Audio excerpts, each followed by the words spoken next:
3 years ago, after living in the city for a long time, living in London, I decided to leave the city and move to the countryside because I had this burning desire to become more self-sufficient and less reliant on outside sources. So I decided to move to the countryside and start growing food. I'd never grown anything in my life before, so it was a whole huge learning experience, but thanks to the University of YouTube, I learned the basics on how to grow food, and that was 3 years ago now, and I'm growing things kind of successfully, but I'm learning there's obviously so much to learn as you go. I think that's the beauty of it, and that's what's keeping me hooked on growing.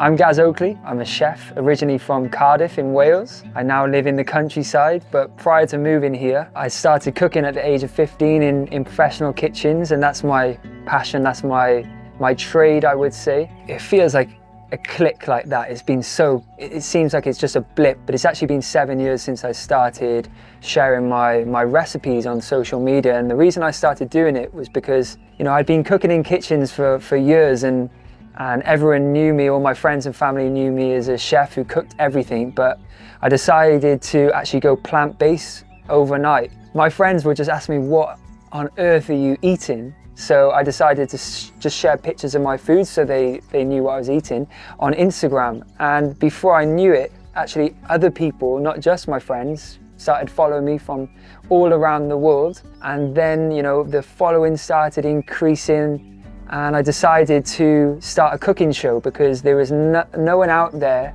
at this time sharing plant-based recipes in the style of a traditional cooking show that I'd grown up watching. So I decided to get a credit card, pay for a production company to come and film me in an Airbnb. I just turned up one day at this Airbnb and said, you don't mind if I film, do you? And they're like, oh yeah, that's fine, thinking I'd just be filming on an iPhone. Next minute, a whole crew turns up with all these boxes and things like that. And I remember that first day of filming, I stood behind, all confident, and then they started rolling, and I couldn't get words out. I was stiff and shy and nervous, but then I realized that all I'm doing is cooking, and that's my passion, so I just continued with it. And I remember going to a festival once shortly after posting my first few videos that I couldn't even watch. They were really awkward, but someone came over to me and said, oh, you saved my Christmas dinner because your recipes helped me cook a plant-based dinner for my whole family and everyone loved it. And that really just said, you know, was the reassurance that I could make a difference with my food. And that was 6.5 years ago, as I said now, and we've reached 1.6 million subscribers.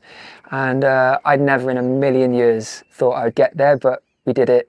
And obviously Instagram and everything like that is where I post my content too. And I have cookbooks and just try and spread positivity and a peaceful message. So everything I do is with the mindset of peace and peaceful cuisine. You know, it's gardening, it's cooking, it's therapeutic, it's just spreading joy and peacefulness.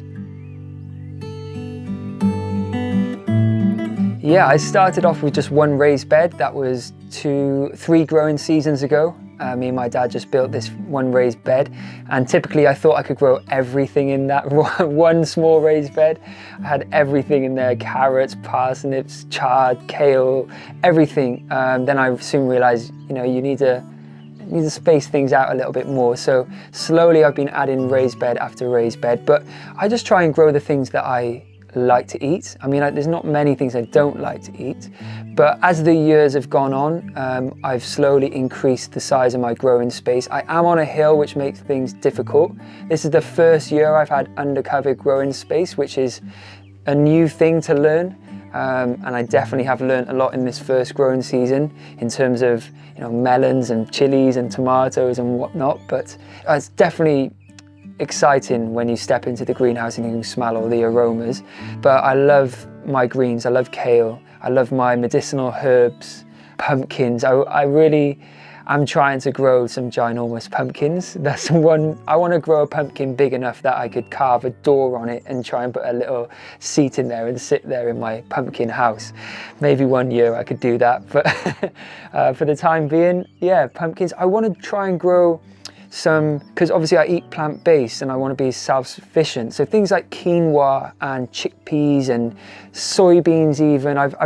The more things that are substantial for me is great, because they make up a big part of my diet, grains and beans and things like that. I think that I have a love-hate relationship with tomatoes, because I feel like they're very temperamental. They're like a house plant. You give a house plant all of the luxuries that it wouldn't get in the wild, like regular watering, regular feeding, you know, no adverse weather conditions, but somehow they're going to find a way to die on you. But when I taste them, all of that stress of trying to keep them upright and pinching off the suckers and looking after them, feeding them, it goes away because they taste too good. So I do have a love-hate relationship with tomatoes, but there's nothing better than juicy, fresh, homegrown tomatoes. And you realize how much of a monopoly that supermarkets have on you when you grow your own tomatoes, because one plant can produce like a ton of juicy tomatoes like this.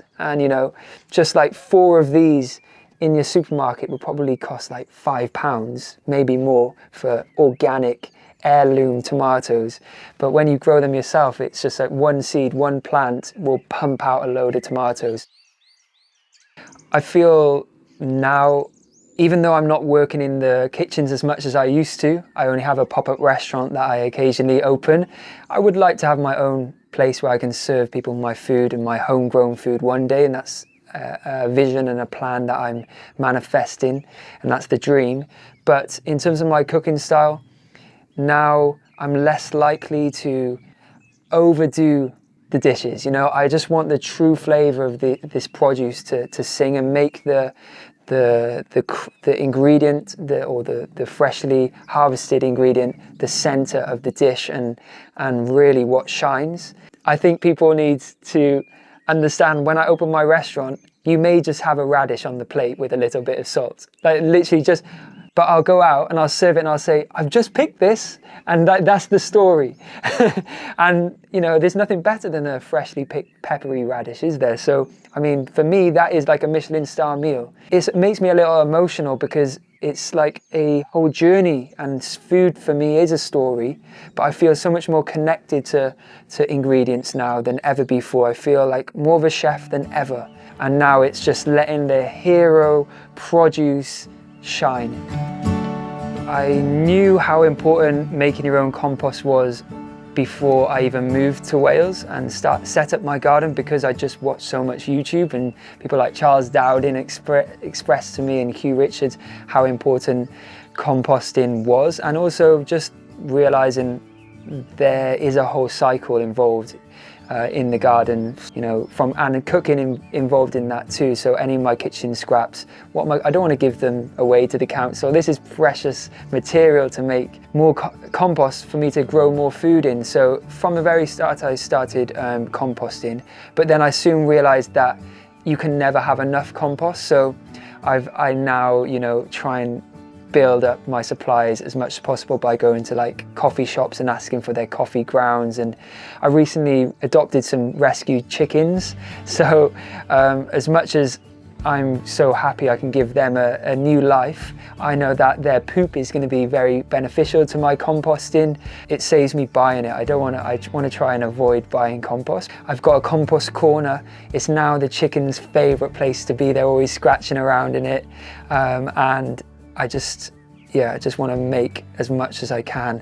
I made a silly mistake because it was lockdown when I was looking for a property to move to, and I was in a real rush to leave London. I sort of said yes really enthusiastically when I saw this property. To be honest with you, I actually didn't even view the property before saying yes. I sent my parents, because I was locked down in London, so they went and viewed it and they said it was amazing. So I said, okay, just put an offer in. I just saw that it had a lot of land, but I didn't realize how much of an issue the hill would be, and being on a hill would be for my growing. It is south facing, which is nice, so it sort of, it's like a solar panel. It's the right angle for the sun, but you know, to try and create a bed, you're digging out all this clay. It's really difficult. It's hard work, and just to water, it's, you know, up and down a hill. It's a good workout, but I cannot wait for the day that I have a dedicated space for my growing that I can welcome people to. And there's no way that's going to be on a hill. It's going to be flat, and it's going to be an absolute joy just wandering around the garden, flat land. My wheelbarrow is going to be a joy to push around. But I've got an amazing dad who doesn't mind getting his hands dirty and helps me out building raised beds and digging. He's fully involved, and I can't thank him enough for all the help he gives me on this hill. Yes, so my winter plans this year, as I said, the dream kitchen that I'm hopefully is going to be a success. I can't even picture it being real right now because it's been 3 years in the making, 3 years of filming outside. So that's the major plan. But in terms of things that I'm going to grow, I just want to use this undercover space to its full potential because it's a big investment. It was a lot of hard work building it. So I need to use this space as efficiently as I can. So I'll definitely need some tips actually on what I can grow in the winter in here. But I definitely going to need my greens and a good supply of that. My salad, herbs, things like that, and anything else I can get in here would be great. As much as I'm not a big fan of the cold, I think winter time is a really great time to sort of plot and plan what you're going to grow next season, and in life too, how you're going to grow and what goals I have. So I'm going to grow my food and grow personally. With my roots growing here, my personal roots in Wales seem to have solidified. I love being in Wales. I love being home. Moving here, I feel connected. I feel a sense of home. And in Welsh, we have this saying called hiraeth, which is like a longing for that connection to your land and your home, and that's definitely been my journey here. Is coming home, that longing for Wales and being back here. So I'm grateful for that.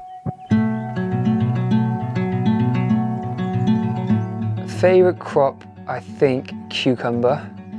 I love seeing them almost grow in front of your eyes. They grow real fast. They pump out a load of fruit, and it's like when you cut into it, and it's so, you know, it's so refreshing. It's rich with water, and they taste so much better than the supermarket ones. It's a real special thing to grow. So I think I'd say cucumber is my favorite thing to grow, along with pumpkins too. They just grow to obscene sizes depending on the varieties. So they're nice. And the crop that I think has the most uses that people don't realize, chard is springing to mind. I think that the stalk has a more of an earthy taste to the leaf, and the leaf can be treated like spinach. I've made things like kimchi with the stalks, or you can just, you know, boil them or steam them, and they just taste sweet and earthy like beetroot. I use the leaves when they're really big as almost like a tortilla. You can make them crispy. Because one chard plant produces so many leaves, I portion it up into portions, I freeze it, and then I have a bag of frozen chard for the winter then that I can just throw into a stew or a curry. Chard is just prolific the way it grows, so I think that's underrated, and it looks beautiful, doesn't it? It's like traffic lights of colour, that's how I describe it, all different rainbow in the garden. I'm so regretful that I didn't start growing food earlier on my little balcony when I lived in London, because I had a small balcony. I just thought, oh, there's no way you can grow food on there because it's too small, but actually you don't need that much space to grow a good amount of food. You just need a few buckets. I love a YouTuber, My Family Garden, Moth and Ali his name is. He actually has a small container garden just to prove to people how you can grow in anything. He's turned a bathtub into a planter, a raised bed. You know, there's so much that you can do on a balcony or in a small little porch area. So that's my message is, please don't be put off by seeing big farms or big homesteads or gardens. You can grow in a small space. A guy I met in Jamaica, a really inspiring Rasta guy, he said, turn your lawns into a farm. If you have a small patch of grass, put some cardboard down, put some soil on top and start sowing some seeds. and turn your lawn into a farm. It's the best thing for your mind, your health and your well-being.